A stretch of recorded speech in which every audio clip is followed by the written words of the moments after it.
Saya akan pilih teman-teman sekalian dari kalangan manusia yang dianggap paling top di kalangan manusia. Para raja-raja, para ilmuwan, dan yang ketiga adalah para pemikir. Kalau bahasa akademiknya filosof. Kita lihat nanti dari 3 contoh ini, ternyata inilah contoh-contoh orang yang tidak beriman, yang sudah mencapai prestasi tertinggi di dunia di mata manusia. Kalau raja-raja teman-teman sekalian, saya akan mulai dengan raja. Ada 2 raja disebutkan dalam Al-Quran, dan dua-duanya hidup sezaman dengan Nabi yang diutus oleh Allah SWT. Dan persaingan antara Nabi dengan raja ini sangat besar. Yang pertama adalah Namrud di zaman Ibrahim AS, dan yang kedua Fir'aun di zaman Musa AS. 2 nama ini disebutkan di dalam Al-Quran. Ada apa sih dengan 2 raja ini? Ternyata 2 raja ini teman-teman sekalian punya kesamaan, walaupun waktunya berbeda ya. Namrud di zaman Ibrahim AS kakek kesekiannya Musa. Jadi perbedaan ratusan tahun antara mereka gitu kan. Fir'aun datang di zaman Musa, sementara Namrud di zaman Ibrahim. Tapi 2 raja ini, Namrud dan Fir'aun punya kesamaan.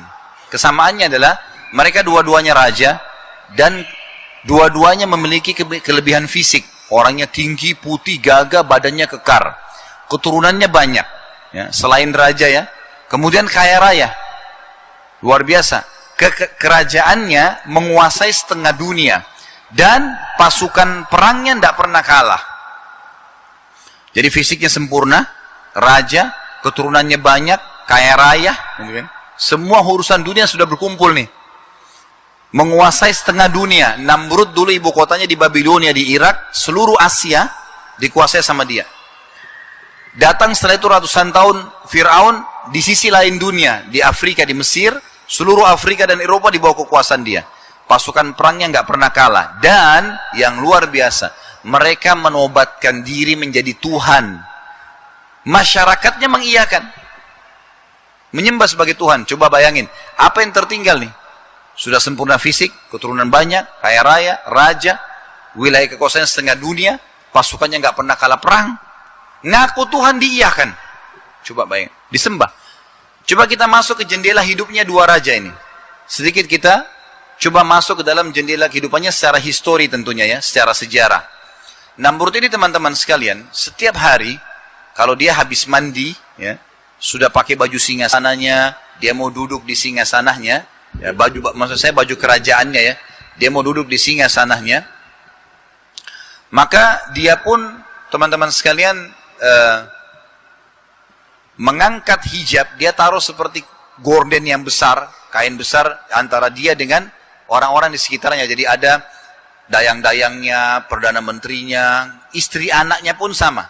Setiap pagi kalau dia habis mandi, dia duduk di singgasana, ditaruh mahkotanya, kemudian tirai diangkat. Nah, kalau tirai diangkat, semua orang sujud sama dia. Lalu berkata, wahai Tuhan Namrud, dipuji-pujilah. Nah, kalau sudah dipuji sebagai Tuhan, apa yang mereka minta dikasih sama Namrud? Minta harta, minta sapi, minta kuda, minta emas, apa saja dikasih sama Namrud. Jadi orang banyak ngakuin dia sebagai Tuhan gitu. Waktu Namrud pertama kali mengaku Tuhan, di hari itu, malamnya dia mimpi. Dia mimpi teman-teman sekalian, dia lihat seluruh wilayah kekuasaannya terbakar dengan api. Bangunan-bangunan istananya banyak yang runtuh, rubuh. Maka dia kumpulin semua orang-orang di sekitar dia. Penasehat-penasehatnya, malam itu juga, kumpul. Saya mimpi begini nih, apa pendapat kalian? Mereka bilang, kami nggak tahu. Apa takwilnya nggak tahu, nggak ada ahli takbir mimpi di sini. Kebetulan, salah satu orang kepercayaan Namrud bernama Azar. Azar ini ayahnya Nabi Ibrahim. Namrud ini rupanya, karena dia manusia, gitu kan, dia tidak bisa kemana-mana nih, dia cuma bisa duduk singgasananya, orang datang.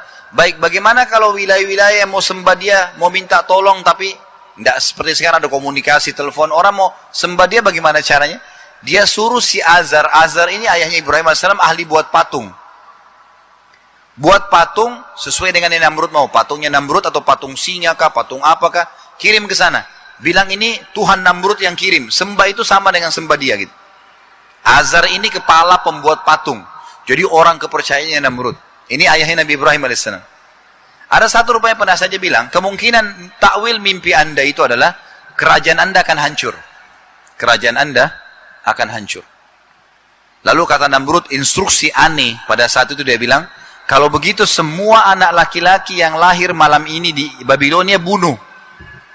Kebetulan, secara kebetulan dengan hikmah ilahi, malam itu Ibrahim alaihissalam lahir.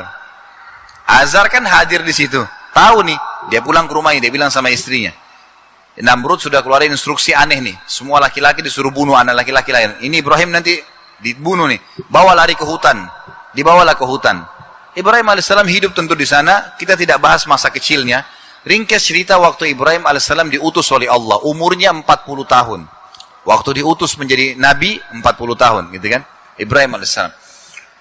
Ibrahim alaihissalam masuk. Jadi selama 40 tahun, waktu itu Namrud waktu Ibrahim lahir umurnya 30 tahun.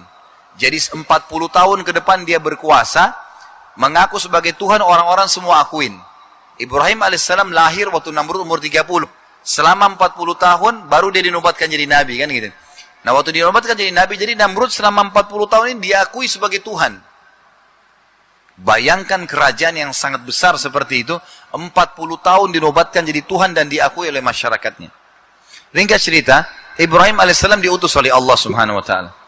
Datang Ibrahim alaihissalam, hari pertama berdakwah, Ibrahim tidak tunda alaihissalam. Jadi Namrud rupanya bangun sebuah, kalau kita tempat ibadah ya, mungkin masjid kalau kita, kalau orang mereka itu dulu kayak biara lah. Ya. Dibangun bangunan besar, bangunan itu bertangga, sampai sekarang di Irak ada, di Babilonia ada. Peninggalan Namrud masih ada sekarang. Ada tempat kayak ibadahnya mereka, itu di dalam ruangan, teman-teman sekalian, di kiri kanan bangunan, kalau masuk ke dalam, itu tempat-tempat patung. Patung-patung, macam-macam patung, ada puluhan, mungkin belasan atau puluhan patung bisa dimuat di situ. Dan yang paling ujung tengah-tengahnya patungnya Namrud. Setiap hari masyarakat Babilonia datang ke situ, bawa sesajen, ya, minta-minta, dianggap ini dewa inilah, dewa angin lah, dewa ini, dewa itu, dikasih nama-nama sama mereka. Dan patung ini teman-teman ditaruh di tempat yang agak tinggi. Untuk naik ke situ harus ada tangganya. Dan tidak boleh ada orang selain penjaga kuil yang dianggap suci oleh mereka naik nyentuh patung itu, Tuhan mereka. Kalau nyentuh bisa kualat. Nggak boleh nyentuh. Baik, ringkas cerita, penjaga kuil ini pun punya baju khusus. Kalau misalnya ada yang mau kasih sajen, ini saya mau kasih untuk dewa ini misalnya, maka si penjaga itu yang antar ke atas. Baru sudah ditaruh, baru kemudian dia berdoa, gitu-gitulah ya. Ibrahim alaihissalam pada malam itu, hari diutus jadi oleh Allah SWT, datang ke kuil itu. Orang-orang lagi pada nyembah-nyembah nih. Ibrahim alaihissalam bajunya biasa, bukan baju penjaga kuil, naik ke tangga tadi. Terus didatangi sama Ibrahim patung pertama. Orang semua pada ngelirik, karena ini bukan pengurus kuil. Ibrahim tidak dikenal, karena selama ini bukan di Babilonia, dia di luar Babilonia kan. Kan dia dibawa di hutan waktu dia masih kecil gitu kan. Jadi kisah Nabi Ibrahim alaihissalam yang dia lihat bulan, dia bilang ini Tuhanku, matahari. Dalam Al-Quran, itu di hutan tuh, gitu kan. Di hutan, dia mencari tahu mengenal Allah Subhanahu wa taala. Ringkas cerita, Ibrahim alaihissalam naik, orang semua jadi hening, berhenti beribadah, terus tiba-tiba mata mereka ke arah Ibrahim. Ibrahim alaihissalam lihat sesajen di situ ada, diambil sama dia. Lalu diangkat sama dia. Dalam beberapa athar disebutkan Ibrahim sempat menggigit sebuah apel, gitu. Dia nggak makan. Jadi selama ini sesajen, jangankan disentuh ya, ngantar sendiri bisa kualat ke patung. Apalagi nyentuh. Ibrahim alaihissalam makan. Lalu Ibrahim, dia tidak telan, dia cuma makan lalu dia bilang, wahai yang dianggap Tuhan oleh masyarakat Babilonia. Dia aja ngomong tuh patung. Apa kau tidak marah saya ambil sesajenmu? Tentu patung tidak ada nyaut. Patung mau bicara apa? Nggak mungkin. Diulangi sama dia, wahai yang dianggap Tuhan oleh masyarakat Babilonia. Apa kau tidak marah saya ambil sesajenmu? Sama saja, patung pasti nggak ada suaranya. 3 kali sama. Apa yang terjadi teman-teman sekalian? Ibrahim alaihissalam ambil apel tadi, dibuang dari mulutnya yang sudah digigit, diambil apel itu dilempar ke wajahnya patung itu. Lalu jatuhlah apel itu kan. Pastilah patung nggak bisa buat apa-apa secara akal sehat gitu. Lalu kata Ibrahim alaihissalam, wahai yang dianggap Tuhan Babilonia, kau nggak bisa marah? Kau nggak marah saya lempar wajahmu dengan apel tadi? Tentu tidak ada sautan. 2 kali, 3 kali. Kata Ibrahim, kau tidak layak untuk disembah. Pindah lagi ke patung sebelah, dibuat sama. patung sebelah dibuat sama. Semua patung dipermalukan oleh Ibrahim alaihissalam. Orang-orang di kuil ini bengong melihat kejadian ini. Nggak ada nih, nggak ada kualat, nggak ada putus tangannya, nggak ada buta matanya, nggak ada khurafat yang selama ini disebarin. Sampai selesai Ibrahim mutar di ujung sebelah kiri, dari kanan dia mulai kiri. Lalu dia mengatakan, wahai masyarakat Babilonia, lihat nggak yang ini yang kalian sembah nih? Apa yang mereka bisa buat? Makan mereka tidak bisa makan sesajen yang kalian kasih. Ngapain kasih makanan? Tuhan kalian ada namanya Allah. Ikutilah saya karena saya utusannya, saya akan pandu kalian ke Allah itu. Orang-orang pada diam. Sempat ada yang bilang, bubar aja bubar, ini Ibrahim orang gila nih. Bubar mereka. Ibrahim bilang, sebentar, sebelum bubar, saya sampaikan ya, kalau kalian tidak mau berhenti, saya akan buat tipu daya dengan Tuhan-Tuhan kalian nih. Mereka belum tahu Ibrahim mau buat apa nih. Bubar. Tinggal penjaga kuil yang dianggap orang suci tadi. Ibrahim rupanya keluar cari kampak. Naik di atas itu dihancurin tuh patung-patung. Kepalanya dipotong, tangannya dipotong, kakinya dipotong. Penjaga kuil sendiri ketakutan lihat Ibrahim. Ini Ibrahim luar biasa nih. Tidak takut kualat, ini kualat. Dan ini keyakinan 40 tahun. Bukan baru gitu. Semua dihancurin sama Ibrahim alaihissalam, sudah berantakan tuh tempat. Lalu yang ditinggalkan oleh Ibrahim patungnya Namrud yang paling besar. Oleh Ibrahim diambil tuh kepala-kepala patung ditaruh di patungnya Namrud. Terus kampaknya ditaruh di tangannya patung Namrud. Udah, Ibrahim tinggalin tuh. Besok pagi orang Babylon mau nyembah. Seperti biasa, berantakan semua di tempat ibadahnya mereka. Mereka bilang, dalam Al-Quran diceritakan, siapa yang buat ini pada Tuhan-Tuhan kami? Kata penjaga kuil, tuh yang tadi malam namanya Ibrahim tuh. Panggil. Datang Ibrahim alaihissalam. Apa kau lakukan Ibrahim pada Tuhan-Tuhan kami? Kata Ibrahim, kok tanya saya? Yang pegang kampak siapa? Kan kampak ada di situ tuh, yang besar. Tanya kalau dia bisa ngomong. Gitu. Maka Allah bilang kembali ke diri mereka. Kayaknya memang kita yang salah nih. Gitu kan. Mereka bilang gitu. Tapi rupanya ada satu orang situ, nggak mau. Fanatik buta. Nggak, kita harus lapor kepada Tuhan terbesar nih, Namrud. Gitu. Kata Ibrahim, nggak usah lapor, saya ke sana.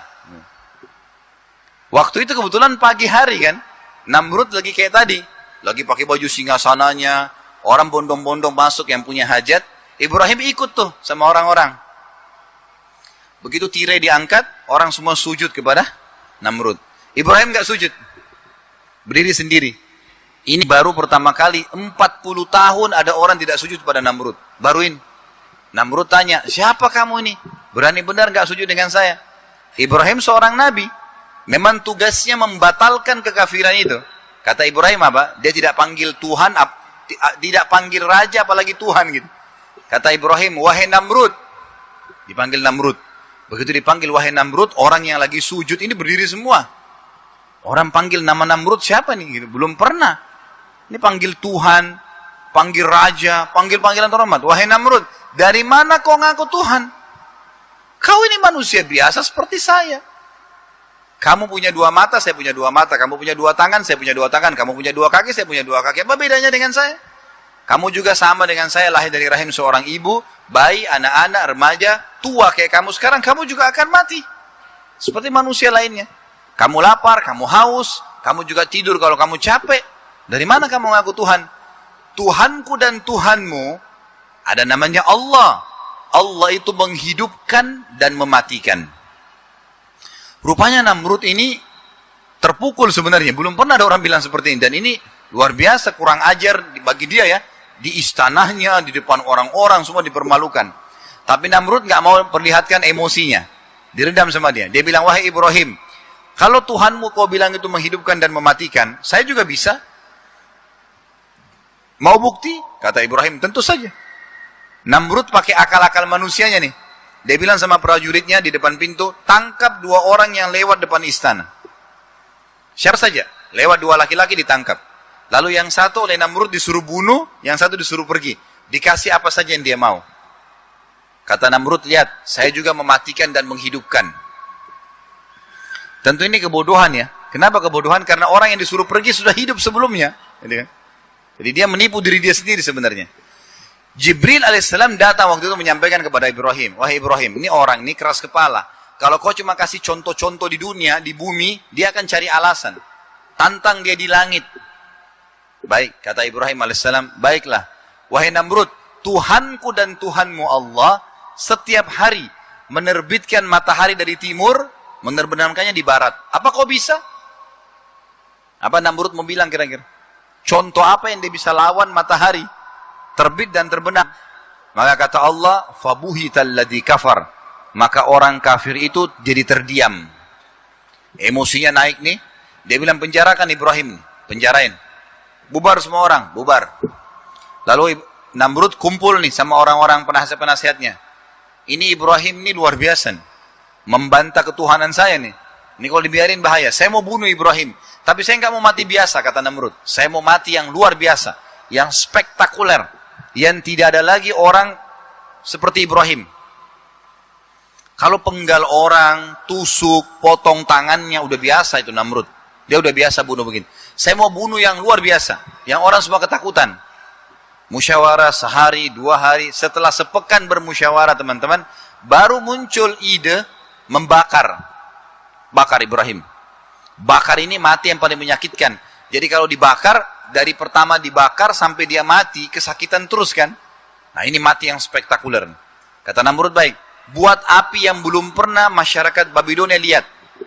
Keluarin semua biaya, kerahkan tenaga, dibuatlah api besar.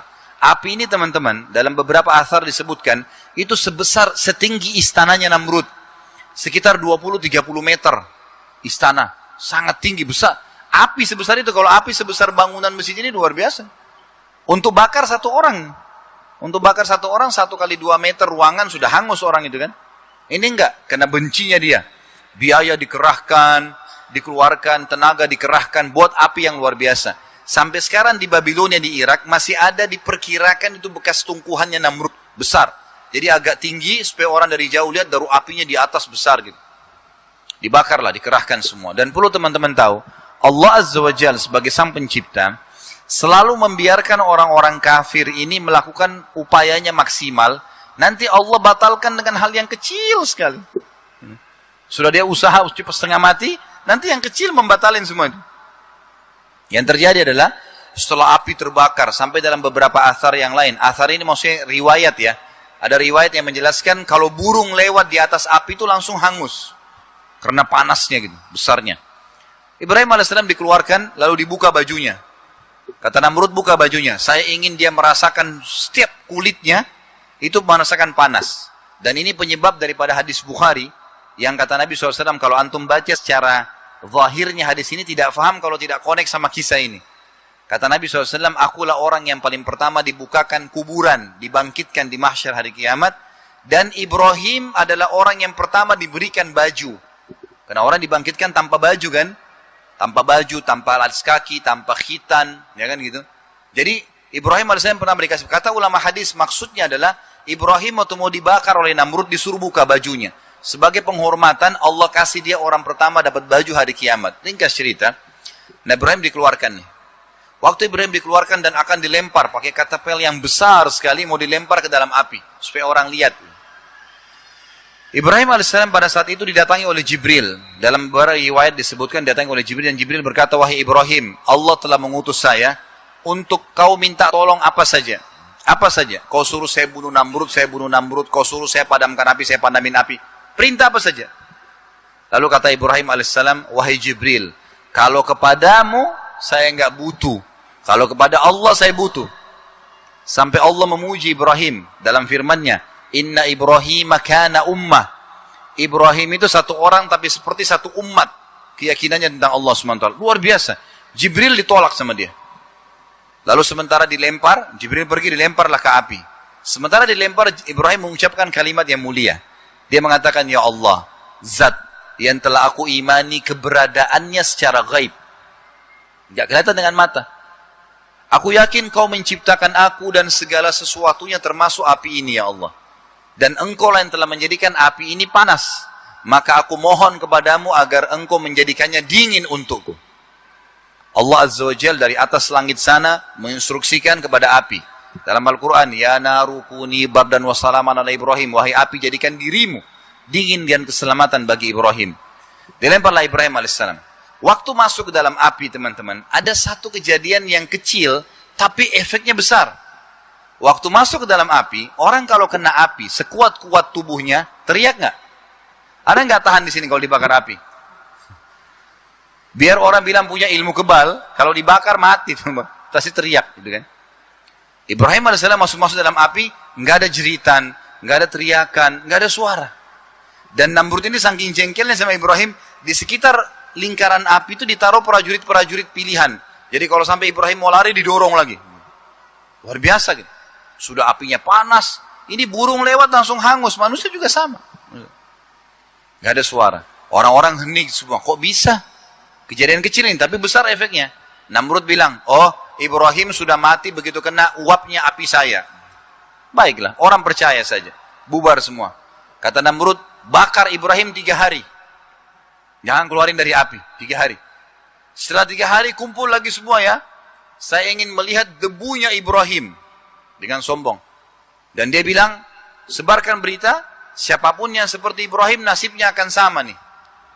Membantah ketuhanan saya akan dibakar begini. Baik. 3 hari Namrud makan, minum, pesta-pesta, mabuk-mabuk.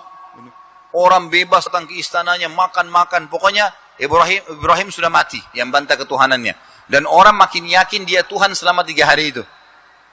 Ringkas cerita teman-teman, setelah 3 hari kumpul lagi semuanya, Namrud di situ, jutaan pasang mata menyaksikan. Kata Namrud, padamkan api. Saya mau lihat debunya Ibrahim. Mereka kaget, waktu dipadamkan api, Ibrahim alaihissalam ada duduk di tengah-tengah tungkuhan api mereka.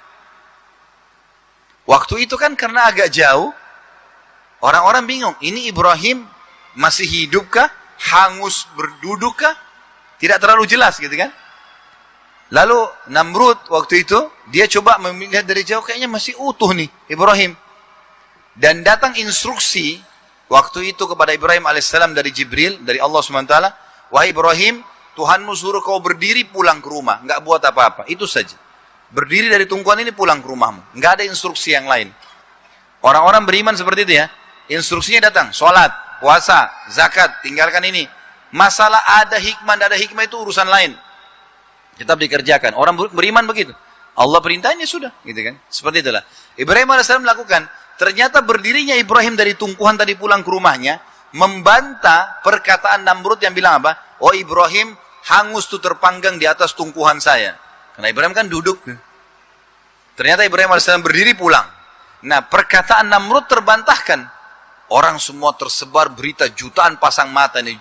Yang hadir pada saat itu mengatakan, oh Ibrahim hebat. Berarti Tuhannya Ibrahim lebih hebat daripada Tuhan Namrud. Dibakar gak mempan. Berarti Ibrahim lebih hebat nih, kita ikutin. Tersebar berita begitu. Waktu itu Namrud bingung. Mau bagaimana lagi kira-kira? Coba teman-teman, kalau ada orang dibakar api seperti ini tidak mati, kira-kira masih mempan gak kalau ditebas dengan pedang? Udah gak, pasti gak mempan otomatis kan. Api aja besar gak makan, apalagi pedang gitu. Namrud pulang ke istananya semalam suntuk, gak bisa tidur dia. Sumpek, ini gimana lagi? Mau dihadapin. Semua biaya terbesar, semua cara yang paling hebat menurut manusia sudah dilakukan. Tapi Allah batalkan dengan sesuatu. Nggak terbakar. Udah selesai. Mau buat apa dia? Nggak bisa. Baik. Keesokan paginya, Allah Azza wa Jalla mempermalukan Namrud. Membongkar kedoknya. Dengan mengutus padanya seekor lalat. Lalat ini teman-teman sekalian masuk di lubang hidungnya Namrud. Sampai ke otaknya. 3 hari. Dia siksa tadi Ibrahim 3 hari niatnya. Allah siksa 3 hari dengan lalat. Dipukul-pukul, nangis-nangis, teriak. Nggak bisa. Nggak makan, nggak minum, nggak tidur, nggak buang air besar. 3 hari. Kira-kira manusia kalau begini 3 hari mati nggak? Namrud akhirnya mati tergeletak. Dengan tubuhnya yang besar jatuh di dekat singgasananya. Dengan hikmah Allah, orang-orang yang paling percaya dia sebagai Tuhan, orang sekitarnya datang dekatin. Lalatnya keluar. Tersebar berita, Namrud dibunuh oleh lalat. Ya itu. Habislah cerita Namrud nih, yang terkenal sebagai orang yang kuat, orang yang kaya, orang yang Tuhan 40 tahun. Habis ceritanya. Lalat mati. Baik, kita lihat, ini ceritanya tentu teman-teman ada dalam Al-Quran ya. Ada beberapa tempat, tapi kalau antum mau baca ada dalam surah Al-Baqarah urutan 2 ayat 258. Saya bacakan satu ayat ini. A'udzubillahi minasyaitonir rajim. Itu saya tidak bisa bacain semua ayatnya karena akan panjang ya. Tapi kisah ini semua saya ambil dari ayat-ayat Al-Quran tentunya dan hadis Nabi SAW. Di antara ayatnya Al-Baqarah 258. A'udzubillahi minasyaitonir rajim. Alam tara ilal ladzi hajja Ibrahim fi rabbih an atahu Allahul mulk. An atahu Allahul mulka idh qala Ibrahim rabbiyal ladzi yuhyi wa yumitu qala ana uhyi wa umit. Qala Ibrahim fa inna Allah ya'ti bisyamsi minal masyriqi fa'ti biha minal maghribi fa buhita alladzi kafar wallahu la yahdil qaumadh dhalimin. Tidakkah engkau melihat orang yang telah berdebat dengan Ibrahim tentang Tuhannya? Tadi Namrud dengan Ibrahim lagi debat, ya. Bahwasanya orang itu sebenarnya Allah yang kasih kerajaan. Lalu Ibrahim berkata, Tuhanku yang menghidupkan dan mematikan. Lalu dia bilang, saya juga hidupkan dan mematikan. Dengan cara tadi kalau hadis menjelaskan, dia suruh tangkap 2 orang, satu dibunuh, satu dibiarkan pergi. Lalu Ibrahim berkata, kalau begitu, Tuhanku dan Tuhanmu Allah mendatangkan matahari dari timur ke barat, terbit dan terbenam. Apa kau bisa? Maka Allah bilang, fabuhital ladzi kafar. Maka orang kafir itu terdiam, nggak bisa ngomong apa-apa. Dan Allah tidak memberikan hidayah kepada orang-orang yang zalim. Baik, kita pindah ke raja yang kedua, Fir'aun. Fir'aun, teman-teman sekalian, berapa ratus tahun setelah itu ya, selama 10 tahun Nabi Musa alaihissalam dakwahin. Wahai Fir'aun, kau manusia biasa, sadarlah, nggak mau tahu. Dan teman-teman sekalian, Allah Azza wa Jalla ini sebelum mendatangkan bencana besar, biasanya mendatangkan bencana kecil dulu. Peringatan-peringatan, ya. Musa alaihissalam mendakwahi Fir'aun, dan Fir'aun memiliki, kalau akhir-akhir hidupnya ya, saya langsung ke akhir hidupnya karena kisahnya panjang, ada 3 kejadian besar yang kalau dia sadar dengan kejadian itu, maka dia pasti akan beriman sama Allah. Dan perlu teman-teman tahu, semua nabi-nabi ini kalau datang mendakwai satu kaum, nabi ini nggak minta jadi raja, enggak. Kalau ada rajanya, ada kepala suku, tetap aja dalam keadaan kerajaan kalian silakan, cuma hukumnya hukum Allah.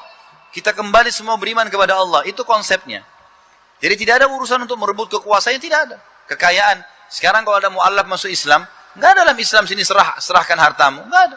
Silakan. Sama hati-hati, yang halal aja ya, yang halal tuh begini, yang haram tinggalin. Udah silakan kembangin.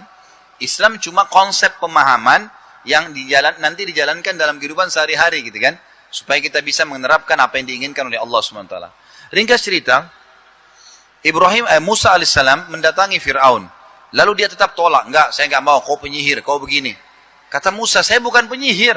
Ada 3 kejadian ya. Kejadian pertama adalah Fir'aun bilang, wahai Musa, kau ini penyihir. Tongkatmu bisa berubah jadi ular atau kau penyihir. Tanganmu bisa keluar. Jadi Musa alaihissalam kalau masukkan di ketiaknya, tangannya lalu dikeluarkan, cahayanya terang.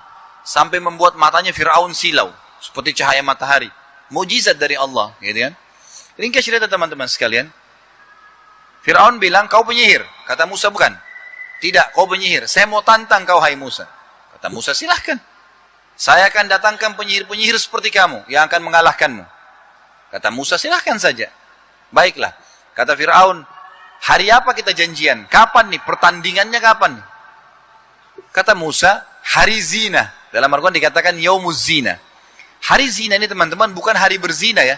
Zina itu dalam bahasa Arab bisa berarti hubungan gelap tadi, atau bisa berarti sebuah perhiasan, atau sesuatu yang dibesar-besarkan, bisa banyak maknanya.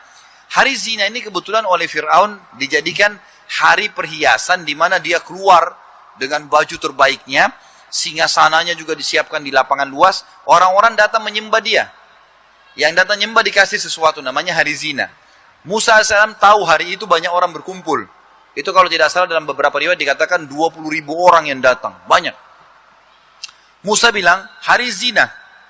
Hari yang kau dianggap Tuhan tuh, saya tantang hari itu. Kata Fir'aun, baiklah. Sombong dia. Baik. Lalu Fir'aun iklankan satu Afrika. Sampai sekarang penyihir-penyihir Afrika itu terkenal ya. Menurut alam mereka, mereka kuat. Alamnya mereka. Kalau di alam orang beriman sama sekali tidak ada urusannya. Maka yang terjadi teman-teman sekalian, dikirimlah sayembara semua penyihir hebat datang ke Fir'aun. Tunjukin keterampilannya, nanti yang lolos, gitu kan, maka akan boleh ikut tanding. Ada riwayat yang menjelaskan ratusan penyihir, ada yang mengatakan ribuan, ada riwayat yang menjelaskan paling besar 10.000 penyihir. Kita anggap riwayat terbesar lah. Riwayat jumlah terbesar 10.000 penyihir datang. Datanglah 10.000 orang ini, teman-teman sekalian. Waktu datang hari itu, penyihirnya saya 10.000. Belum orang yang biasa datang. Biasanya 20.000 ini bertumpuk, jadi 50.000 orang yang datang. Banyak. Orang tahu ini tantangan besar. Disiapkan lapangan luas, penyihir-penyihir ini datang. Lalu pimpinan-pimpinannya bilang, ini semua pentolan-pentolan penyihir ya. Dianggap kalibernya mereka. Lalu kemudian datang. Berkata kepada Fir'aun, apa balasan kami? Kalau kami menang, kata Fir'aun, apa saja yang kalian minta. Bahkan paling tidak, kalian akan menjadi pengawal-pengawal istimewa saya. Tinggal di istana nih. Tadi tinggal di kampung-kampung, sekarang pindah ke istana semua. Kata mereka, mana lawan kami? Kata Fir'aun tuh, 2 orang sana, Musa sama Harun. Mereka waktu lihat, mereka anggap remeh. 2 orang. Untuk apa jumlah sebanyak ini lawan? Kesannya begitu. Kata Fir'aun, bunuh dulu 2 orang itu, baru kalian ngomong. Gitu. Baiklah. Mereka menghadap kepada Musa, masuk di lapangan tanding nih. Lalu mereka bilang, hai Musa, kau yang lempar duluan, atau kami yang lempar duluan? Kau yang tunjukin dulu kehebatan, atau kami duluan? Kata Musa, silakan, kalian duluan. Maka mereka mengambil ilmu sihir dalam menakut-nakuti yang paling tinggi. Sihir kan ada macam-macam ya. Ada sihir mahabbah, membuat lawan jenis suka. Ada sihir namanya sihir takhayyul. Dalam Al-Quran dikatakan yukhayyalu min sihrihim.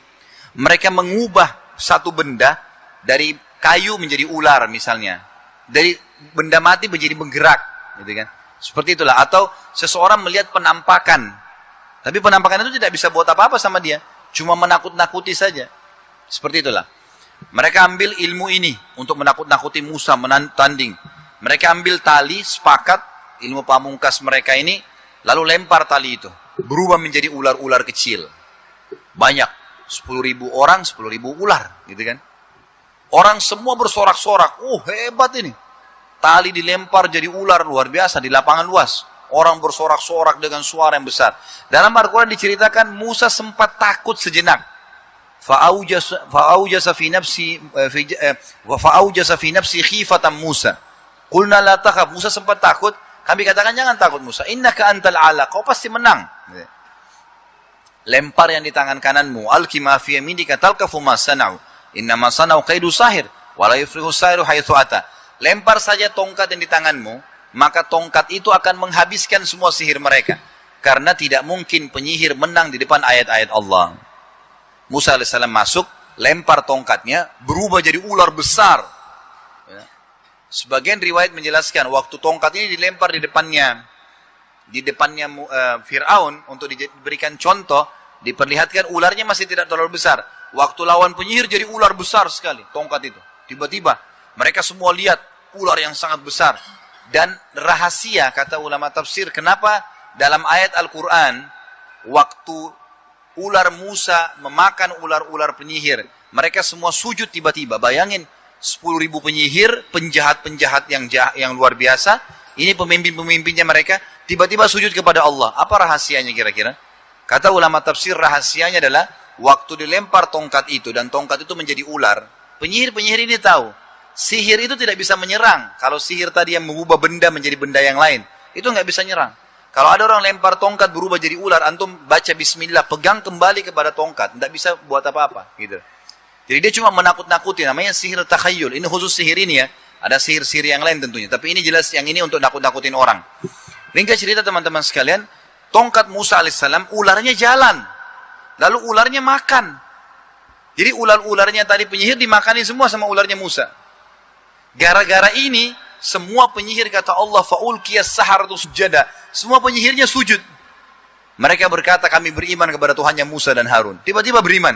Karena mereka tahu ini bukan sihir, nggak mungkin penyihir. Semua penyihir tahu betul itu, gitu kan? Maka Fir'aun ternyata melihat kejadian tersebut, teman-teman sekalian, penyihirnya kalah, bukan beriman. Malah diancam penyihirnya. Kalian beriman pada Musa tanpa seizin saya akan potong tangan dan kaki kalian. Dan saya akan ikat kalian di pohon-pohon kurma. Biar jadi contoh bagi orang. Tapi penyihir-penyihir bilang sama Musa, sudahlah Musa. Sebelum kau datang, kami sudah disiksa oleh Fir'aun. Ini bohong semua nih. Kami sudah tahu. Kami akan beriman sama kamu, ajarin kami tentang agama Allah nih. Jadi pengikutnya Musa nih. 10.000 ini jadi pengikut Musa semua. Gitu kan. Baik. Firaun tidak juga kapok nih. Pergilah penyihir-penyihir ini pergi sama Musa alaihissalam beriman dengan Bani Israel.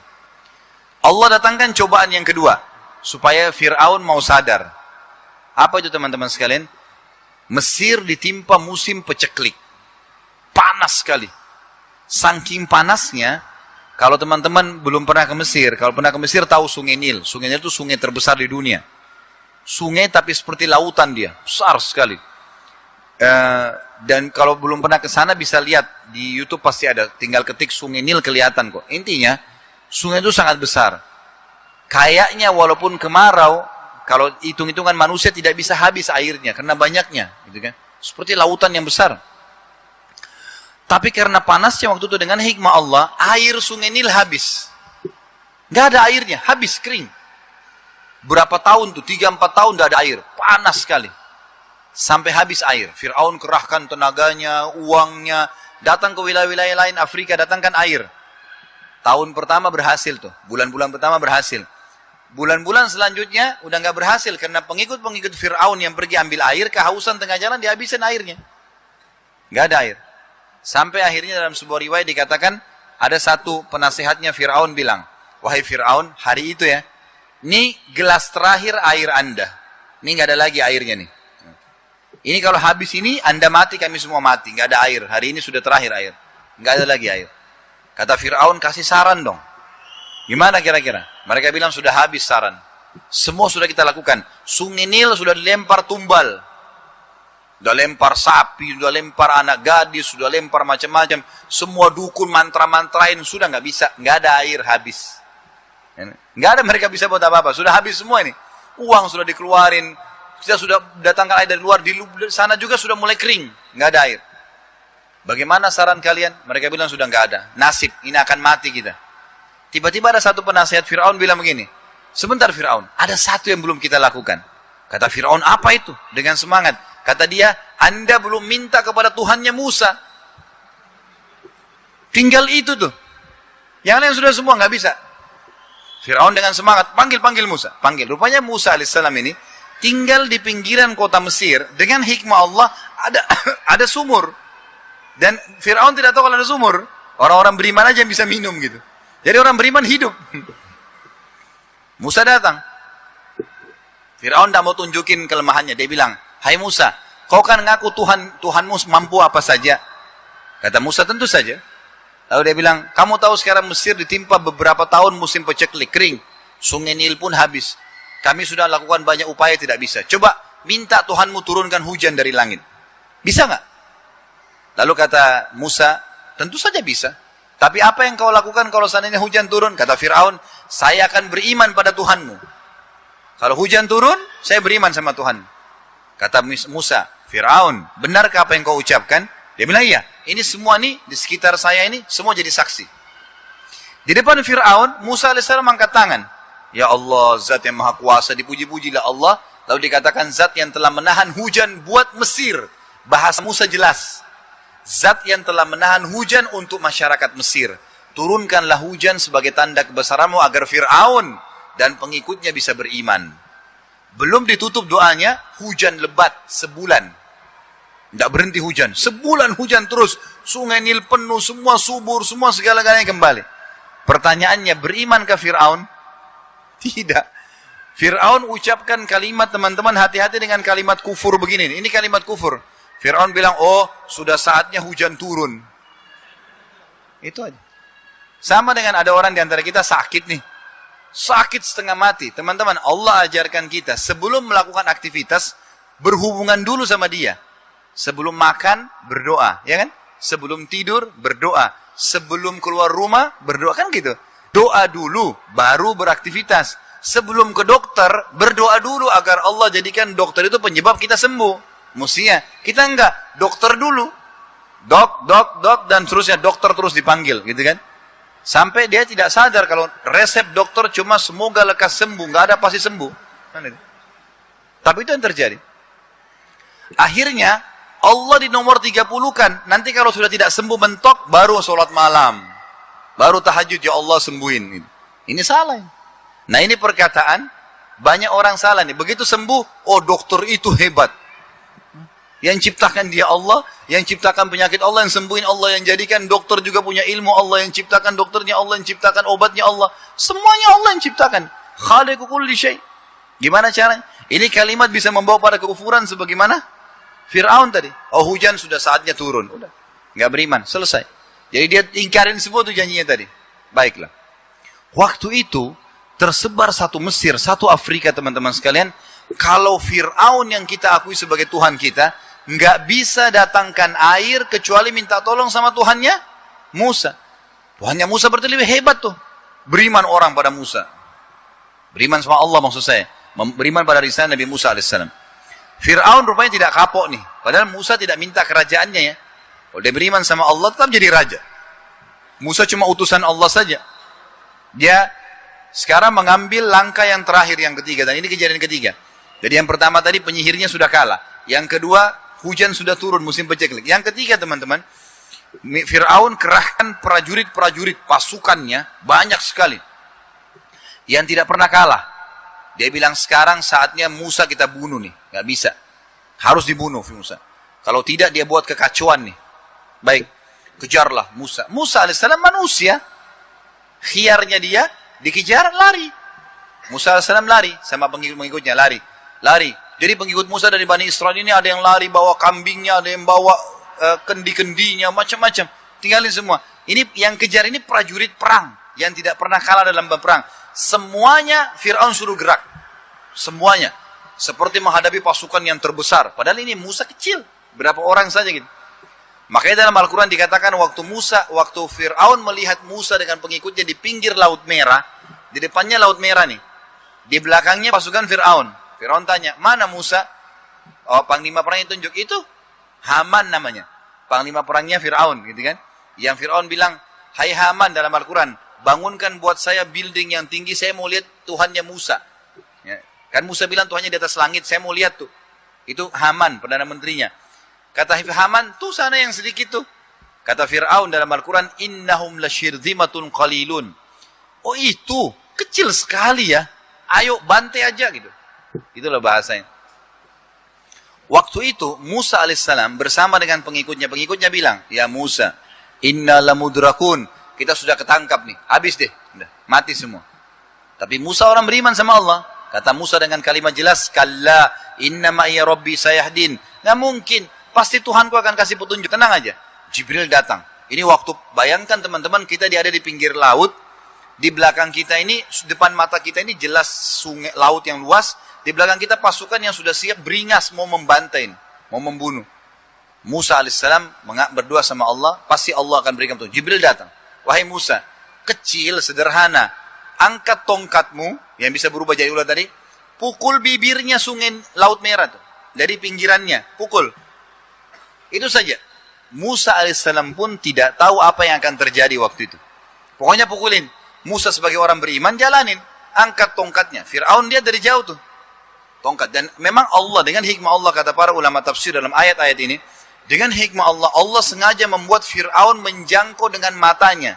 Dia lihat itu, apa yang Musa lakukan, angkat tongkat, dan tongkat ini Fir'aun tahu betul nih, ini yang tadinya berubah jadi ular gitu kan, yang membatalin penyihir-penyihirnya. Dipukulkan pinggir laut, yang terjadi teman-teman, air laut berdiri. Kata Allah, kattaudil azim, seperti dinding-dinding yang besar. Jadi terpecah. Dan yang ikut sama Musa alaihissalam ada 12 Bani Israel. Jadi Allah buat 12 jalur. Setiap suku jalan sendiri-sendiri. Gitu kan? Itu kelihatan depan mata. Ini tanda-tanda yang ketiga. Depan matanya air laut berdiri. Dan penyebabnya tongkatnya Musa yang dia disuruh beriman. Gitu kan? Apa yang terjadi teman-teman? Apakah dia berhenti? Enggak. Waktu dia lihat Bani Israel masuk di antara air-air itu, dia bilang, kejar sebelum mereka selamat. Tetap hurubani, bunuh gitu. Kata ulama tafsir, kalau Fir'aun berhenti waktu itu, lalu dia pertimbangkan, nggak mati dia sebenarnya. Tapi enggak, dia kejar.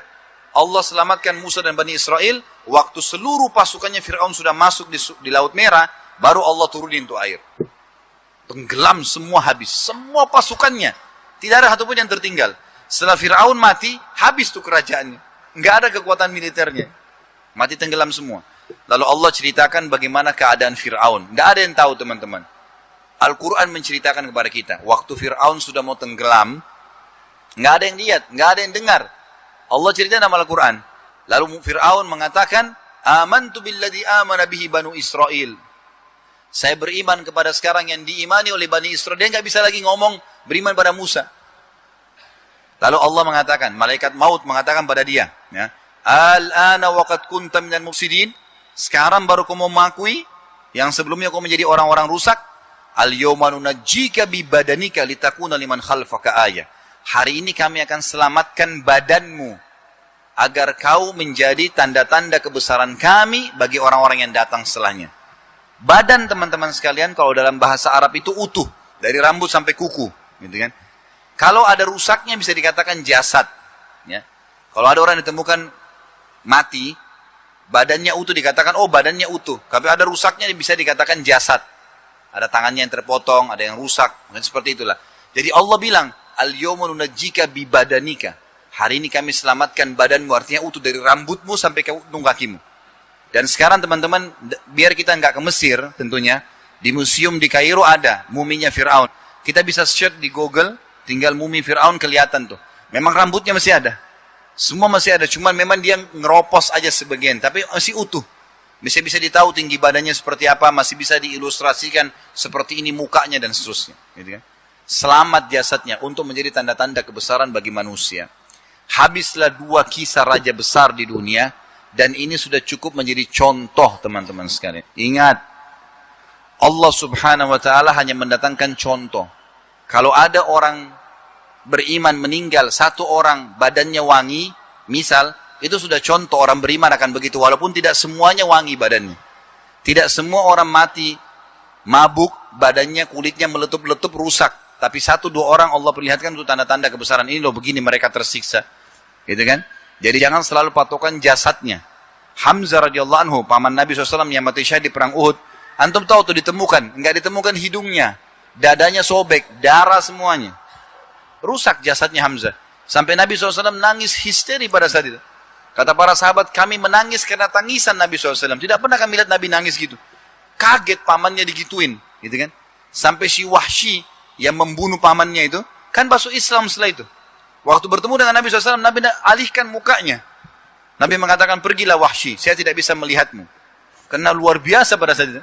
Tapi pertanyaan, apakah rusaknya jasadnya Hamzah itu menandakan dia su'ul khatimah? Enggak. Kan gitu. Jadi bukan patokan badannya orang rusak atau tidak, ya. Tapi ada 1-2 orang yang Allah kasihkan sebagai contoh. Jadi jangan antum bilang, kok orang kafir itu mati mulus? Kelihatannya. Tetap berlaku padanya siksa yang telah diancamkan. Ini poin.